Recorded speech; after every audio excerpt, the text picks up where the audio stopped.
Hi everyone, how you doing? How you doing? How you doing? We're back. We're back. We're back. We're back. We're back. We're back.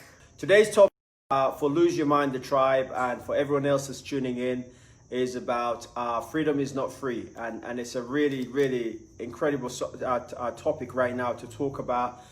It's something that I believe in. It's something I'm really passionate about. I believe in all rights, all human rights. I believe in freedom. But mine is mainly not, it's more of an economic agenda rather than a political agenda. It's more of a social issue rather than anything else. And I want to talk about this because I believe that having been blessed with the opportunity to meet lots of people, I've interacted with lots and lots of different people.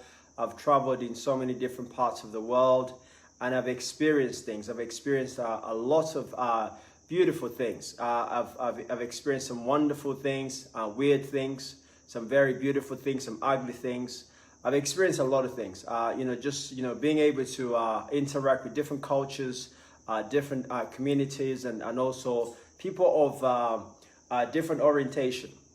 What tends to define our cultures is really the society we live in, and of course, society is really mainly influenced by those people that we call leaders in society, the people who you call your leaders in society. And leadership starts from home. Leadership is something that starts in the home. We have access to our children, our parents have access to us, and they tend to best as they possibly can mold you.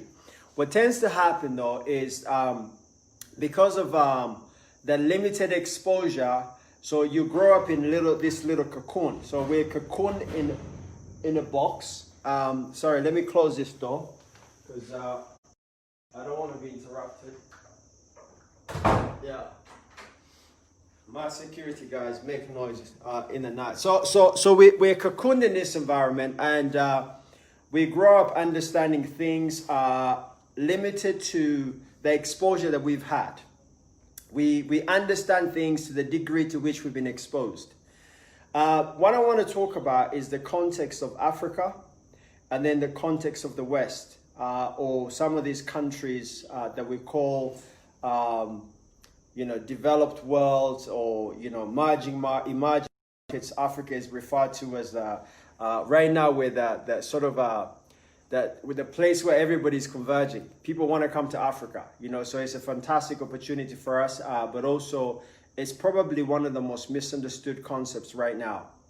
The narrative of Africa on Africa is bizarre for me. And I often say, if you're going to free somebody, or if you're going to give somebody freedom, you have to free their mind. You have to educate their mind. One of the biggest weapons to dismiss any kind of discrimination or any kind of oppression is to become educated, enlightened. I'm not talking about book smart. I'm talking about life smart. It's really important that you make the distinction. Academics play a role in some capacity or whatever, but really it's to be life smart. It's to understand especially your history, understanding history. Most people shun history. They look at history as, who's gonna do that? We don't make money, doing that kind of stuff. These days, to be an accomplished person in business, you have to have culture, but you also have to have an understanding of humanity. You have to understand what drives people, the power that actually has the ability to move people or to impact people, to surge into different directions and deliver certain things. If you don't understand that, you're just sort of, hoping that your business is going to catch fire, and at some point you're going to make lots and lots of money. Financial freedom is one thing, and it provides, lots of, really good things. It can give you security, it can give you lots of exposure, it can give you networks and all that kind of stuff. But you take a person that's not educated or that has not been nourishing their brain, and you give them lots of money, eventually they will go back to normal, they will lose it. So one of the things that I often talk about is really understanding Africa in the context of the Africans. There's two types of Africans. And this thing comes at the back, really been going on in the world. We've seen lots of challenges recently.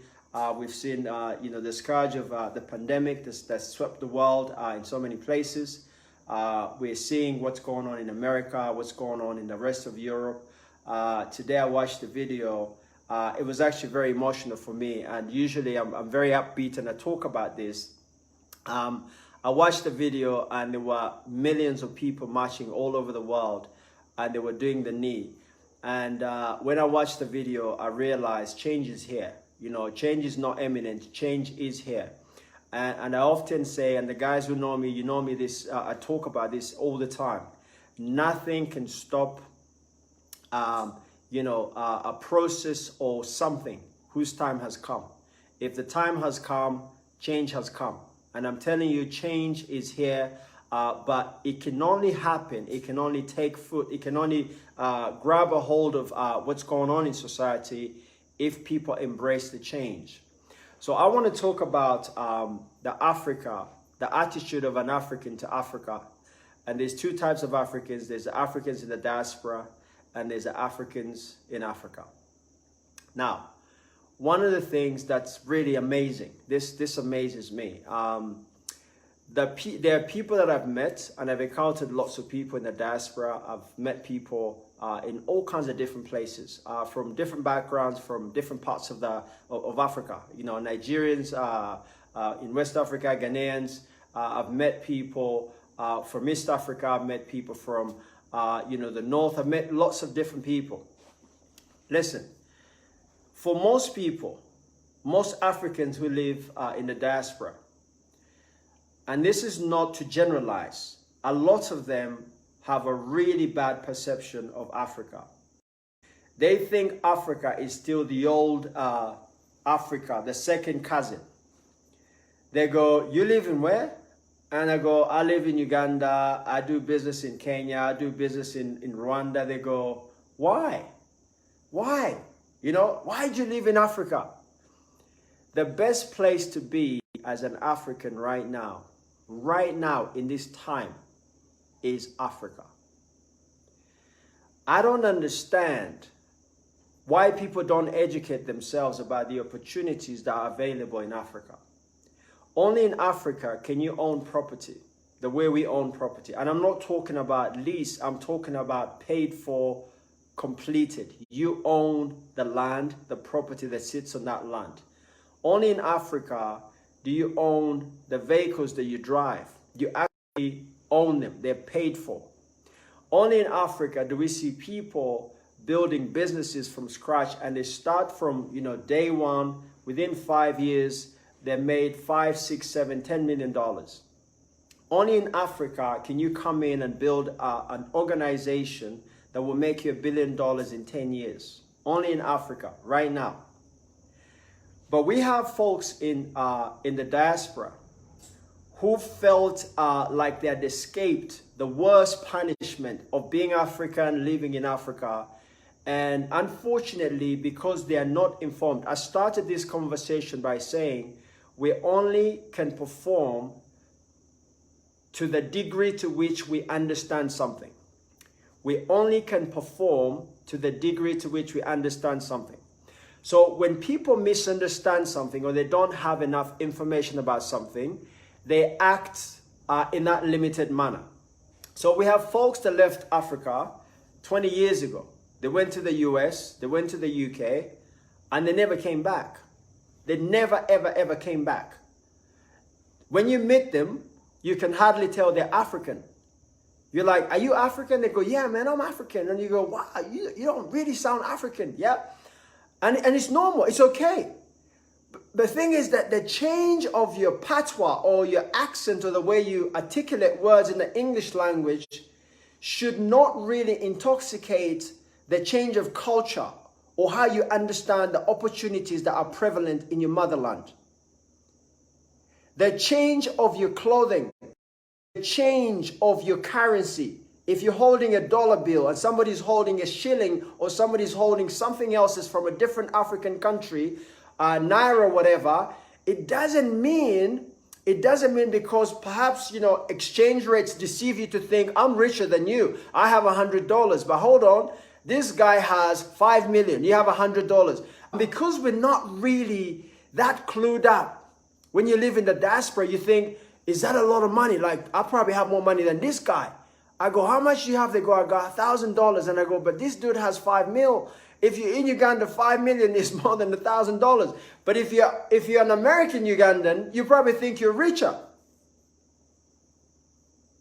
So there has to be a change of narrative. There has to be a change of narrative. And I keep saying to people, if you really want to start making a change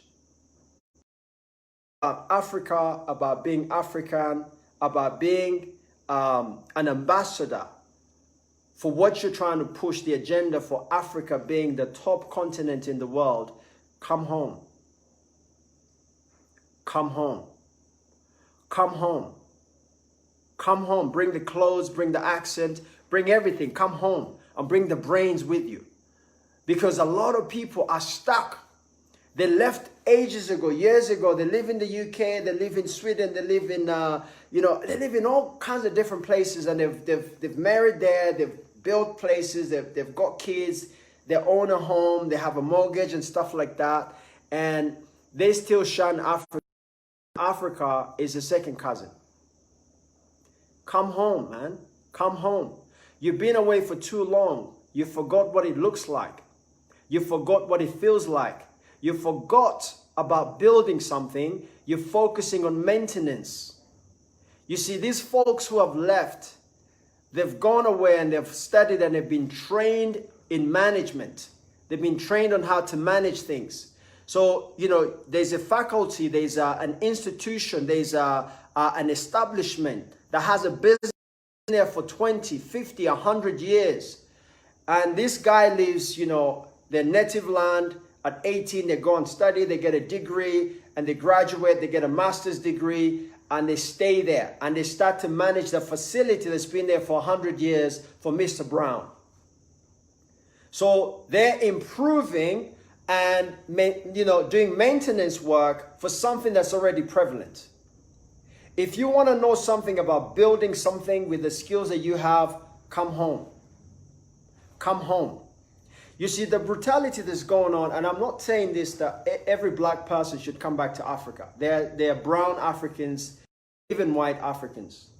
Africa is Africa, and we're very welcoming. We have a very beautiful, warm, culture. We love people. We love people. We welcome people. People get tormented and tortured abroad, and they come back to Africa. And, the people that torture them come to Africa, and we welcome them. We treat them well. We look after them. We give them housing. We give up our beds for them. Not because they're superior to us, because that's our culture. We welcome people. So I want you to reset the narrative for Africa. Folks have taught their children in the UK, US, in Canada, in these countries, that Africa is the poor cousin. You are an African person. You are probably married to an African man or woman, and you've raised your children in Canada or whatever place you've raised your children, and your children are saying, I don't want to go to Africa.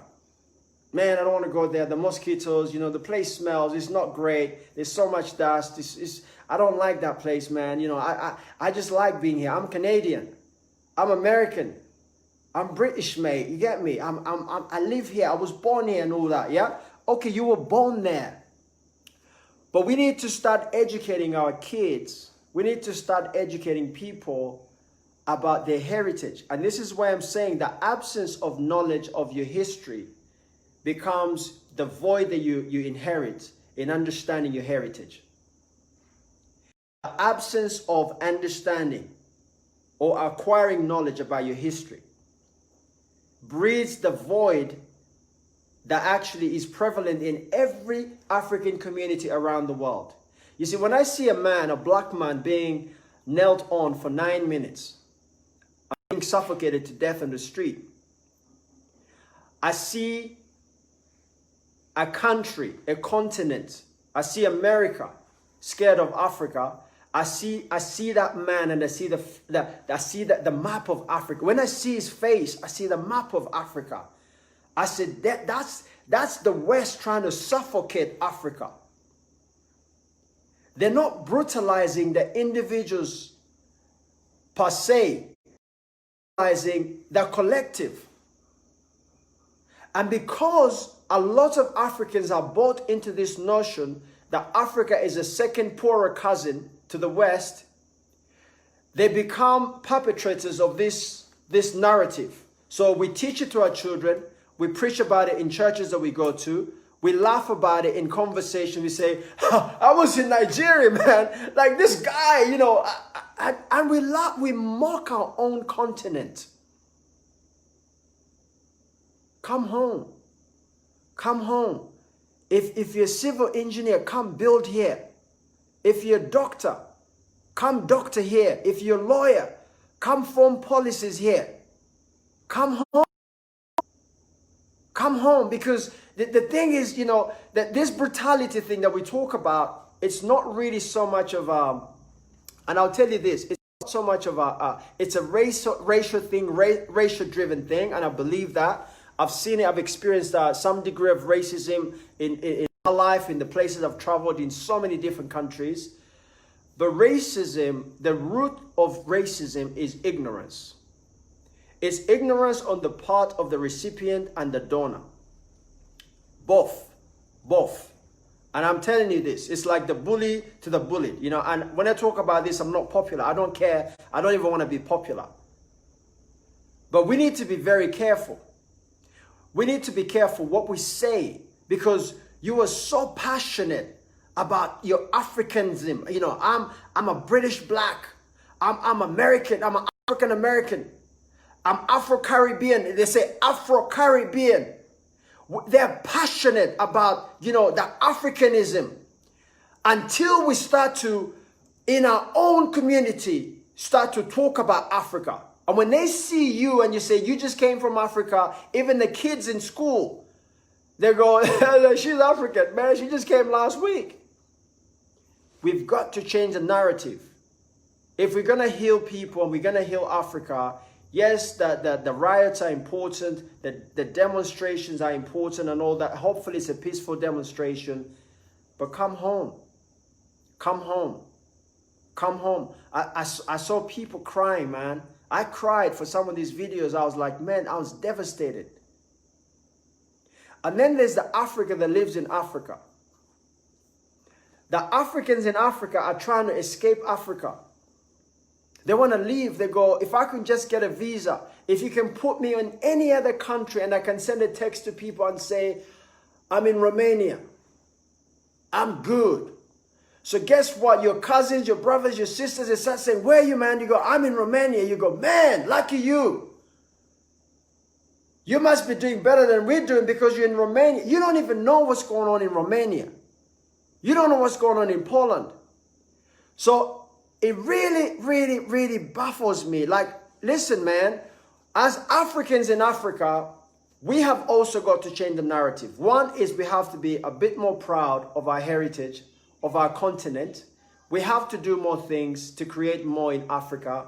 We have to do more things by Africans, for Africans in Africa. And let me tell you this, and this is not, you know, just Pan-Africanism speaking out there. When people are oppressed, it's usually because there's a disconnect in the education, in the information that they've received and the information that's actually being, you know, dished out there. The media is so powerful now, even more powerful now because we have social media. My message can go out there to 1 million people.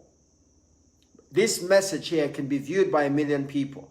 If I had to open up a TV station that gave me 1 million viewership, I would have to spend millions and millions of dollars. This one is free. Or is it? Or is it? My point is, unless we as Africans start to really walk tall and we start to say, you know what, I like the fact that I'm home. The best place to be as an African right now is Africa. And it's the fastest growing economy. It's the fastest growing economy in the world. We've seen GDP spiking in Ghana, in places like that. Even here in Uganda, I've seen GDPs in Kenya. They're looking at, building up to, 10% GDP. And I'm looking at, we're outperforming some of these, institutionalized, if you like, the statisticians like to say, well, you can't compete with China. You can't compete with this. We're starting to see African countries that are performing at those levels of India, of China, places like Ghana. Yet they mock us. The Africans in the diaspora, they laugh. They go, why? Why would I want to come over there? You see, everything has a price. Freedom has a price. Freedom is not free. Freedom is not free.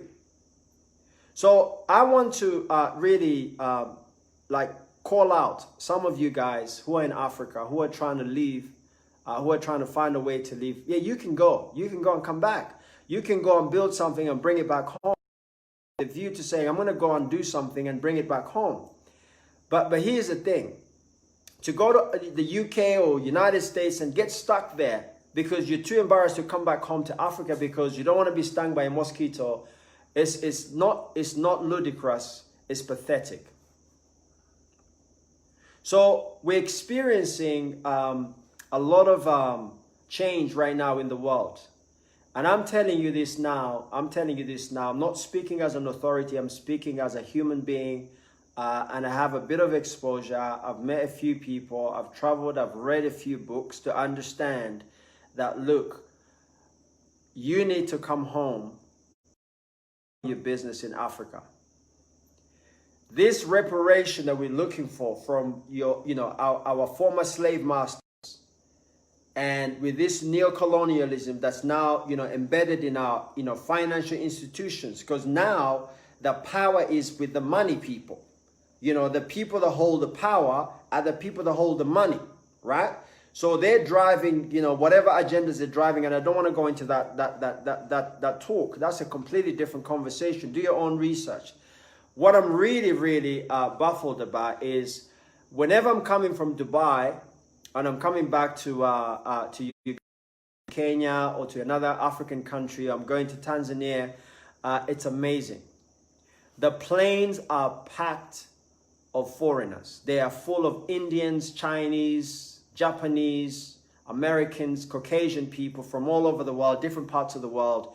And they're so expectant. They're looking through the windows. They're smiling as they're coming off the plane. It's incredible. I'm a minority when I'm coming back home. When I'm flying back to the UK or I'm flying to the US, wherever I'm going, I'm on a plane going to Dubai to have my connecting flight. The plane is packed. It's 95% black people, Africans, going to either the Arab Emirates or they're going to the UK or wherever they're going, different parts of the world. And they're jubilant. We bit the trap. We're leaving Africa. We're going, man. This is great. I can't believe, finally, I'm going for greener pastures. No! There's more manure in Africa. The soils are greener. The grass is greener because the soils are pure. I'm telling you. If you want to use it as a metaphor, you can understand where I'm going. We have more opportunities in investment. So my friends who are not Africans, who live in these countries, they're coming to Africa. They're coming, they're buying land, they're marrying, they're doing everything Africa. But we have our brothers and sisters who went for a 6-month visa and they're still stranded in Denmark. I don't want to come home. I want to live here. I want to eat this bread. I'm used to the sausages and the bacon and all this kind of stuff. And I'm telling you, I'm not joking. I'm serious, man. People think that the stuff that they enjoy or the little they enjoy, that fallacious life that they have in the diaspora, they think it's far removed from Africans. Man, we live like kings and queens here. We own everything. We don't pay no mortgage. I don't have no credit card. I have cash. And I'm calling you out. Come home, man. Come home. Come home. Start with a tomato farm. Come home. Grow some pine trees. Come home. Buy a tractor or two. Just dig like a, do you understand? Like, come home. You're an engineer. Come build here. There's plenty of land. We are a big continent. We are a massive, massive continent. There's vast land. There's vast opportunities. There's resources. So I'm saying to people, we have to start really recognizing, where do you want to go? Where do you want to plow your trade?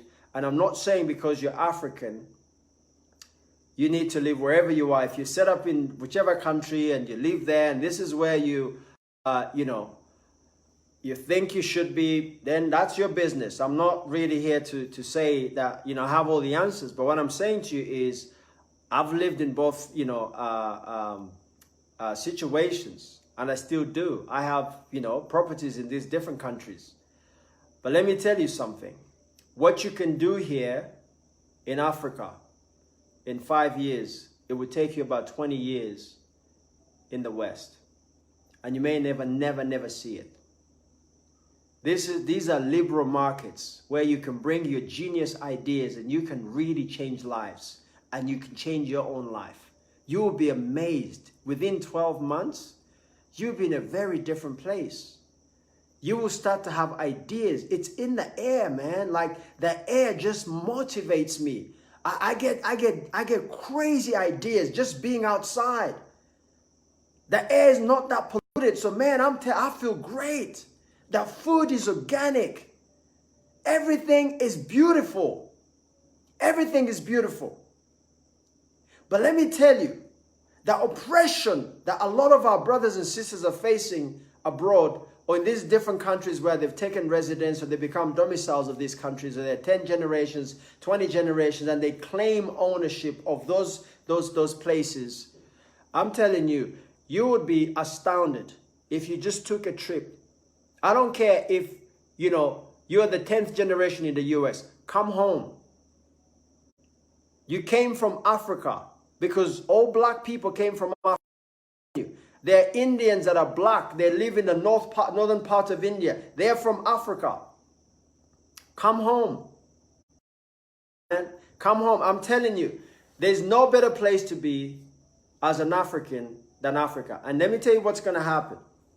In the next 20 years, 15, 20 years, Africa is going to be dominated by foreigners.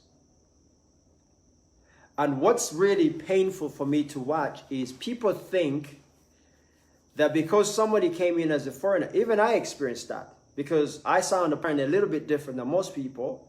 So I get different service. Like, people treat me a little different. It's absurd. But, I've seen people, because he's Chinese or she's, Italian or she's German, or he's whatever. And it's not because the German lady or the Italian lady or the Chinese guy is calling to be favored. It's just that we gravitate towards them and we go, master, master, master, can I help you? I came before the master. No, I don't care. You look like me, so I'm going to serve this guy here. Change the narrative. We need to really open up a little bit. We need to open up our minds a little bit. The marketing of Africa is short. I'm telling you, Africa is being sold for $1. We're not really pushing the key messages out there. And if we are, people are not listening. And let me tell you, I've seen people. I know a lot of guys, man. Like, I know guys, because sometimes I attend these meetings, or I'll be invited to a conference or whatever, and I meet people. And I go, what do you do? They go, yeah, I wash cars. And I go, okay, I work in a restaurant. Okay, I go, what did you study? I'm a lawyer. And you're a lawyer, and you're cleaning tables, and you're happy, and you're not, you are incarcerated in your mind. Freedom is not free. You have to take the pain of uncertainty. You have to take the courage of change. You have to buy a plane ticket. You have to come in here. You have to go into bed and breakfast. You have to camp there for a month. You have to study the environment. You have to ask people what's going on the ground. And then you need to start judging. Because I meet guys in Europe, I meet guys in the US that say, Danny, I'm going to come home. I'm going to open up a minicab station. They don't have minicabs, right? I'm going, dude, where have you been? I'm going to come in. I'm going to open up a company that does websites. I'm going to start designing websites for people in Africa. They need to have a website. Sometimes I don't say anything. I am so shocked. I'm so shocked. I'm going, are you serious? Like, do you live in a hole, like in a cave somewhere in the US? Come home. Come and do your due diligence on the ground. Don't and say, what's going on over there? What if I started a company that prints business cards? Is that a good business in Africa? What are you doing? What can I do with $5,000 investment? You can do a lot when you're on the ground. Sending it to Africa, nothing. Freedom is not free. You want to be financially free. You want to be socially free. You want to start, commanding authority. You want to be an influencer. You want to be a thought leader. You want to be a change maker. But you want to sit in a borrowed recliner seat in the States somewhere, in a country that doesn't even understand you, doesn't even accept you. And you're saying, I want to send this cash to Africa and open something. No. Have to wake up to the realization that Africa is the place to be. And let me tell you something. It doesn't really matter what's going on, the terrain in Africa. There are lots of people that I've met. They come here. They don't look for excuses. They don't look for, easy ways. They don't look for the smartest roads to live on. They don't look for any of that stuff. But they plow their business. Watch this. You see, there's no glamour in success. And I put something here, and the glamour of success is not often found in the works to become successful. The glamour of success is not often found in the works that you pursue to actually become successful. And we need to take this leadership. We need to stop chanting and start chatting about how we're going to change things. And we need to start building our own stuff, because entrepreneurial skills are free. You can learn this stuff anywhere. They're available. There's so many people waiting to motivate you. You can build a business from scratch. You can make money. And when you make money, you can help people. When you help people, you educate them. You don't just feed them textbooks. You say, look, man, if you buy, a plot of land this big, and you grow, so many onions, so many tomatoes, you can sell them for this price. You can make $1 on each. And, this is how you get the money. You can teach them financial literacy. You can change a whole village. And that village will impact a country. That country will impact a continent. But we can't do it unless we change the narrative. Freedom is not free. Freedom is not free. People are so scared of integrity and honesty. People are so scared of doing things right. That's leadership. Leaders do things right. Managers do. Leaders do the right thing, rather, and managers do things right. That's the opposite. So lots of people, and please forgive me, I don't want to generalize, and if I've offended you, I do apologize before I even say this. A lot of the folks that are studying, lots of African people, and there's millions of Africans that are very successful in the diaspora. Millionaires, billionaires even. Very, very big people. But instead of complaining about the policies of the West, bring your billions here. Come home. Bring the billions here. It's easy to pick up the language. Don't worry, we all speak English. Bring the money here and build a country. If you're sitting on $1 billion in the UK, you're sitting on $1 billion in the US, you're sitting on $1 billion in the Netherlands, and you're African and you're complaining about, I don't like this country, all this kind of stuff or whatever, come home, I'm telling you. And the systems are here. The systems are here. You see, when people complain about, you know, a lot of people keep, and I've read this in some of your comments. Somebody was mentioning about that the leadership in Africa. We are the leadership in Africa. There's a difference between people who are your political leaders, your institutional leaders, your academic leaders, your religious leaders. There's a difference. In our communities, in our societies, we're the leaders. We have to provide leadership. Freedom comes at a price. It comes at a price where you have to learn for the rest of them. You have to understand things better for the rest of them. You have to educate so that everybody understands. So you educate to motivate. That's freedom. Freedom comes at that price. We have seen it. We have seen 27 men liberate a country like Uganda many, many years ago. 27 men without guns defeat a nation. We have seen Mandela 26 years in prison. His refusal, he said, just lock the door on your way out. I am not living on these conditions.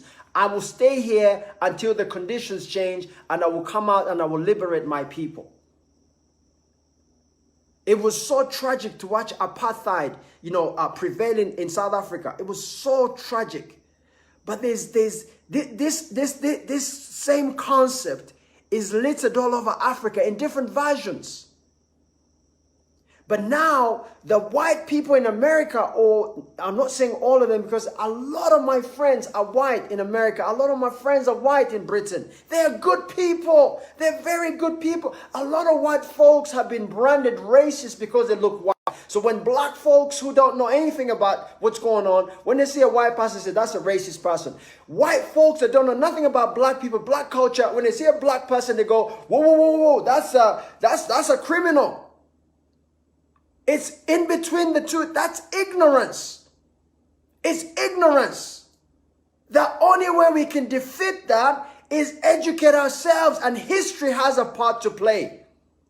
If you study the riches of the African history, I think the kings and queens that are in earth right there, that are sisters, that are buried underground, they cry as they look up and they say, look how black people are being treated in America. We have to change the narrative, but we have to change the address. Come home. Come home. Come home. If you want tarmac, you can build tarmac here. No. If you don't like the dust, just build your own road. You got millions in the bank, no problem. You can get planning permission tomorrow to build an entire road. Tomorrow. You can't do that in Europe. You can even name the road after yourself. Mr. Brown. You can name the name, you can still bring your American name. Do you understand? You can bring all of that. It's okay. We'll give you an African name, but come home. Because if we continue to consume the products of those people we claim to be, we are feeding the beast. If you're going to continue, somebody is oppressing you. Somebody is terrorizing you. But you keep shopping from them. You keep nourishing their business. You make your hard-earned money. You take it. You give it to them. And then tomorrow you say, why are you oppressing me? Because I have the resources to do that. Come home. I'm telling you, man. Like, it's sickening what's going on in America. It's sickening what's going on in the UK. In the UK, I've seen institutionalized racism. I've seen people apply for jobs. I've seen people, I've heard of friends of mine who got COVID, the coronavirus, and they called an ambulance and it didn't come. And a few minutes later, it picked up the neighbor who happened to be a white person. And they said, oh, well, we called an ambulance for my mom and they can't pick her. They're too busy. And they said, but we just called for my uncle and he's just been picked. I've seen it. I've seen it, man. I've seen it. And if that stuff makes you sick, and if you're sick and tired of being sick and tired, come home. Build your own hotel. Come build your own restaurant. Come build your own roads. Come build your own hospitals. You're doctors. We have black people that are working so hard with NASA to send things to the moon. Come and do it here. Build a space station here. And I'm saying that it sounds simplistic and it sounds ridiculous and pathetic because I know the economics of that stuff. I know it costs a lot of money. It costs resources. research across all of those things. But people are so worried about how they smell. They're so worried about how their houses, look, what kind of furniture they can buy in their houses. And it's a rented house. Come home. Come home and use that rental money. Buy a piece of land. Build your own. Because if you don't come, you will be coming home anyway at some point, and you're going to be renting from another guy who left America, who left America, lives in Africa, and owns a whole condominium. You're still doing the same thing in your own country, renting from them. Come home. And I wanna finish on this, yeah?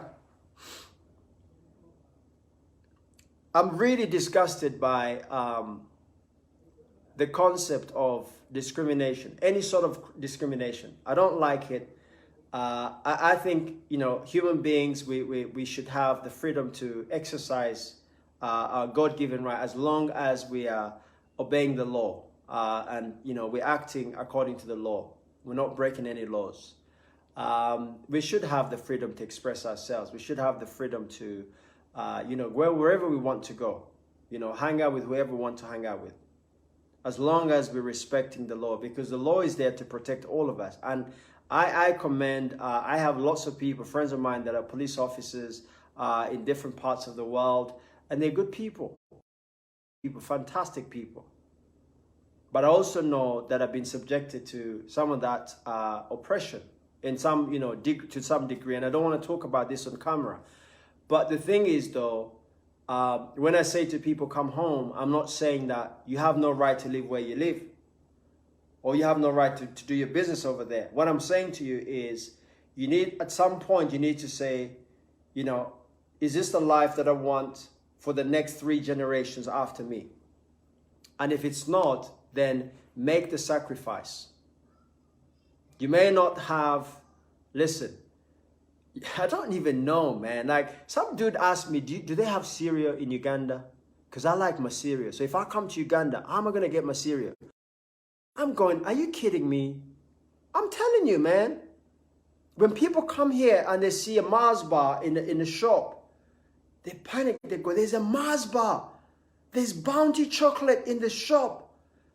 And I'm going, where have you been? Where have you been? Where have you been? Come home. Listen, the only way we're going to stop all this nonsense is to educate our children, to change the narrative for Africa, to ensure that Africa is put on the same pedestal as the rest of the world, to ensure that, we have leadership in the youth that's going to, take us to the next, level of economy.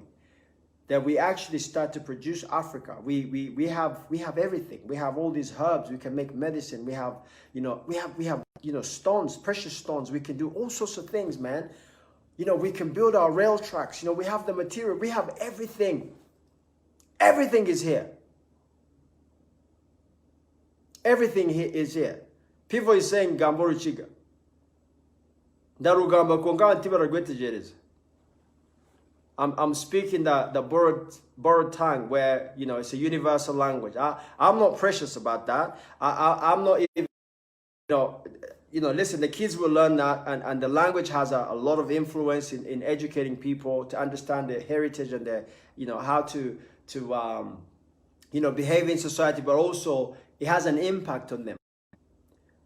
But listen, right now, that the economics of the world guide and rule and govern whatever happens in the world. So I'm going to speak like them. I'm going to learn what they know. If you want to beat your enemy, or if you want to beat your oppressor, or if you want to beat somebody who's ahead of you, it's not important that you show them that they're less than you. That's not.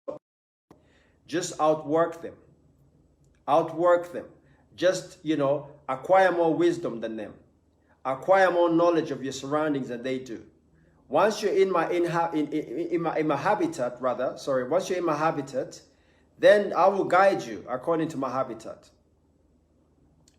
So I want to really impress upon you today, together as a collective, if we start the process of changing the narrative of Africa, learning our history and understanding the power and the authority and the royalty that's in our history, giving more power to the things that surround us, learning how to leverage the opportunities around us.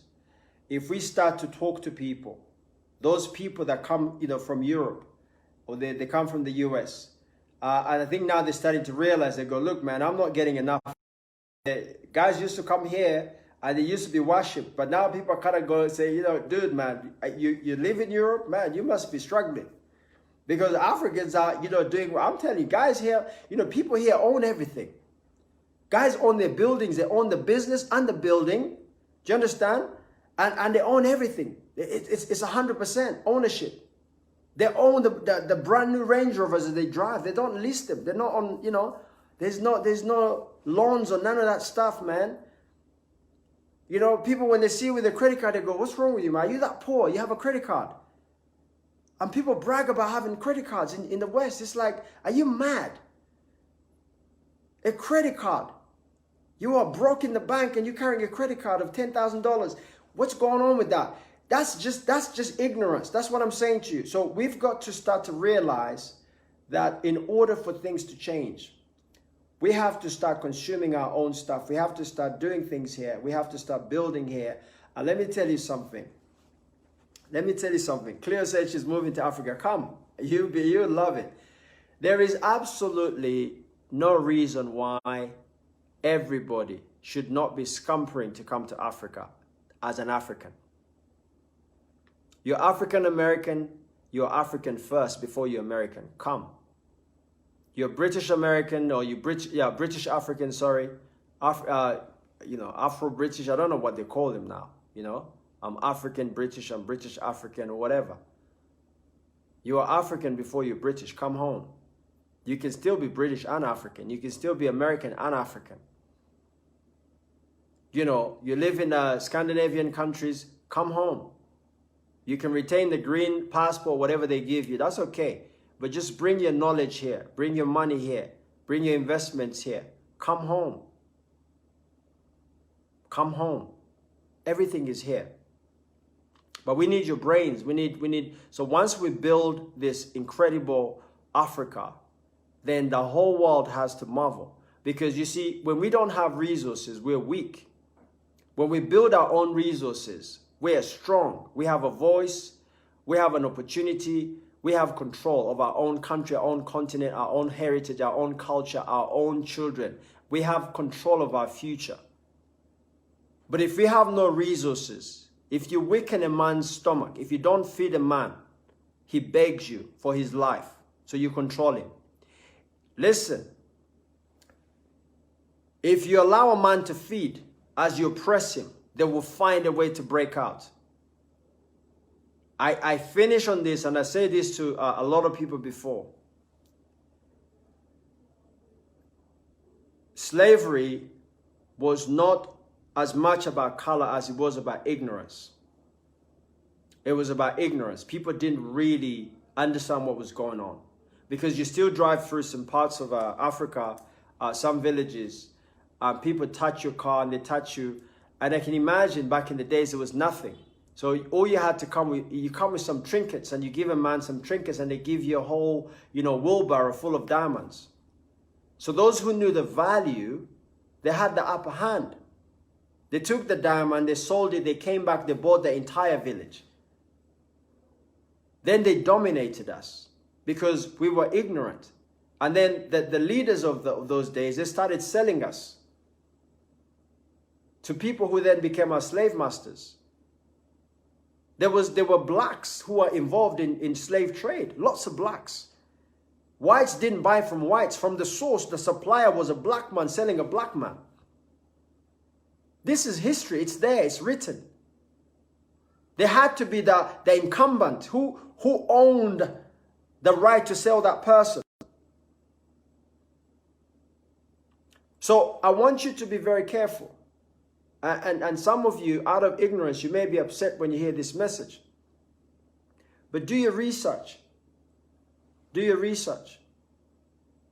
So, the Americans took over America, the Americas, as they call it. But the original Americans were the indigenous people. They were American Indians. That's the original American. So these people came and dominated them, and they took over their land. And they now say, our land, we own this, you came in, you're intruders in our land or whatever. And the weirdest thing is that the Africans didn't go to America looking to settle in America. They were sold into America. They were sold into America. And then eventually they became very powerful, very strong. Through so many people's lives, you know, there was so much bloodshed, so much torture, torment.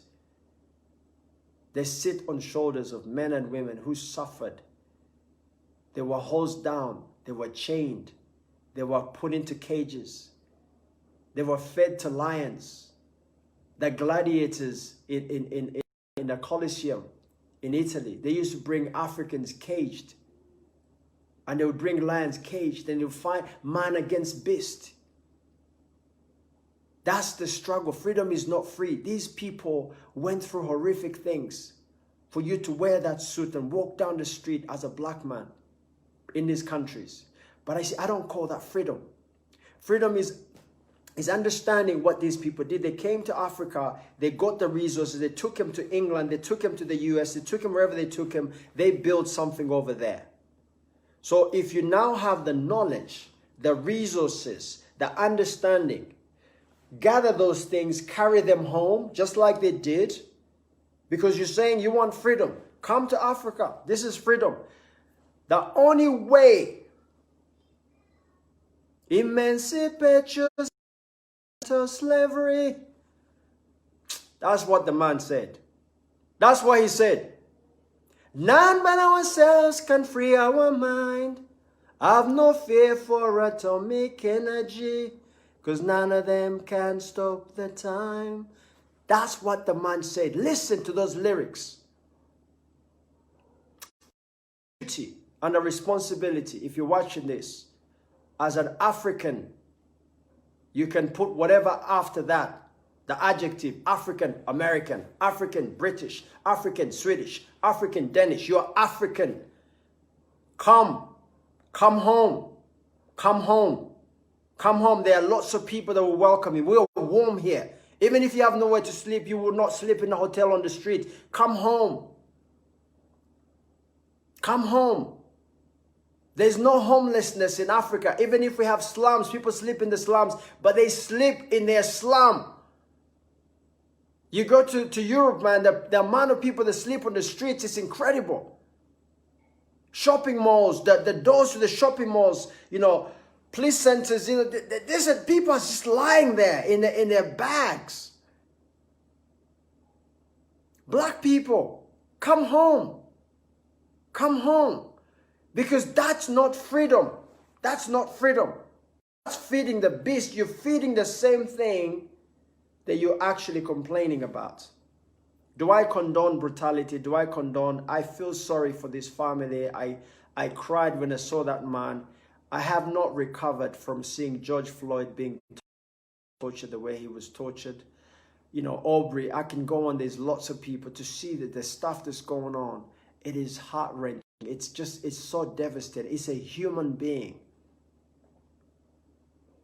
Do we get tortured here? Yes. Do we get tormented here?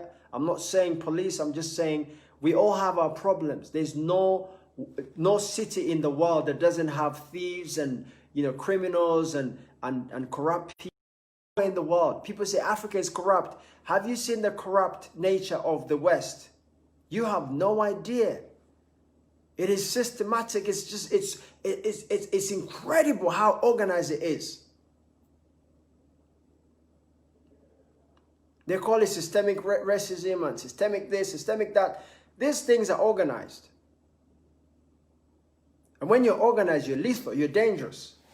So I want you to really encourage your brothers, your sisters, even if they're not coming to move back here. Listen, we need to stop crying for reparation. It's not coming. Nobody's going to apologize, and even if they have. I think 60-70% of the people that I saw on the streets in Amsterdam, in Miami, in New York, in New Jersey, in Minneapolis, 60% were white. I love white people. It's not about racism, ignorance. These kids have been indoctrinated from the time they were 3 years old. They've been told, when you see a black man, you see a beast. When you see a black man, you see a rapist. When you see a black man, you see a thief. When you see a black man, they have been indoctrinated. And they then grow up to become doctors. So when they commit, murder in the theater and they cut somebody the wrong way because they're a black person, nobody's there filming. There's no video camera in there. There's no mobile phones to capture that. When they send people to death penalties without any reason whatsoever, when they send innocent people to prison for 40, 30, 50 years with absolutely no evidence, there's no camera showing that picture.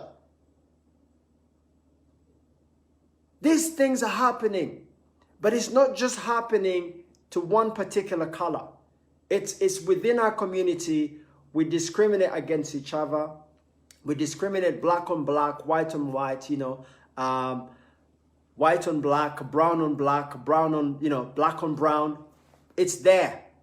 But let me tell you, if we start to build ourselves as African youth, and I'm speaking particularly to those of you who are up and coming, educate your mind, nourish your brain. When you're powerful and you are full of wisdom, man, it's very difficult to come at you with anything. They will still oppress you. They might arrest you. They may handcuff you. They may do all this kind of stuff, or handcuff you, sorry. They may do all that kind of stuff. But at the end of the day, we also have one thing, right? One thing. We have God. You see, the thing that scared the people who actually colonized Africa, the thing they were scared of most was our spiritual walk. They were so scared of spirituality. To this day, those who seek to oppress you, those who seek to overtake you, if you're spirit-filled, if you believe in the God that I believe in the God that most of us believe in the God, the real God, if you believe in God, because so many people have become so rich, they're so endowed with so much money and so many billions of dollars, they think they're God. The minute you think you're God, he says, let me show you who's God. He's a jealous God, He says, you want to take my crown? So we should not cower. We should not lie down and say, oh my gosh, what's going to happen tomorrow? We pray as a collective. We pray as a collective. But when we pray, after praying, we practice. And after practicing, we educate ourselves again. We feed ourselves. We're physically, spiritually, emotionally strong. We guard our mental attitude. We guard our mental health. We educate. We change the narrative. We raise each other. We uplift each other. We start learning how to trust each other. For each other. My goodness, man. You can't mess with that. This is about changing your mindset to change your world. So on that note, I appreciate you. I pray for George Floyd's family and all those families that are affected. I pray for the people who are, as a result of all of these things, they've been exposed to COVID-19, which is now sweeping lots of lives because people are outraged. They're out on the street. They go, I don't care. Listen, I'm telling you, man, people are saying, I don't care. COVID can take me, but I'm not going to sit here and just, watch you tear us up. So they're on the street. They go, I don't care. I'm going to go out. If do you see social distancing in those rallies? No. Because they're fed up. There's a bigger problem. There's a deeper problem. Racism needs a vaccine. It's the first vaccine we should have looked for. And I think one of the vaccines for racism is education. The other one is repatriation of our brothers and sisters. Come home. Come to Africa. We will show you around. I think you'll be amazed. People still think we ride donkeys. You are mad. People think, oh, do they have cars? You are mad. We have Lamborghinis. We have everything, man. And we're making our own cars now. You know, people are making cars here now. So, you know, come home, man. That's the message. Freedom is not free. It's going to take sacrifice. It's going to take a lot of, you know, prayers. But it's going to take a lot of practice, education, and changing the narrative. Be the change that you're looking for. Stop asking for change. You be the change you're looking for. God bless you. We'll Lose Your Mind, the tribe. I'm out. I love you guys. And we're going to prep for the next one. I'm going to be publishing it soon. Share this with your friends. Like I said, we're here to change our minds. We're not here to politicize anything or do anything like that. The important thing is the social agenda is to make sure that if you're here, this will nourish you and it will give you an opportunity. Cleo, I'm gonna link you up. I'm gonna send you a message with my details. But I love you guys. I appreciate you. God bless you. And you know, if you think this has helped you a little bit, share this with everybody. Much love. All right.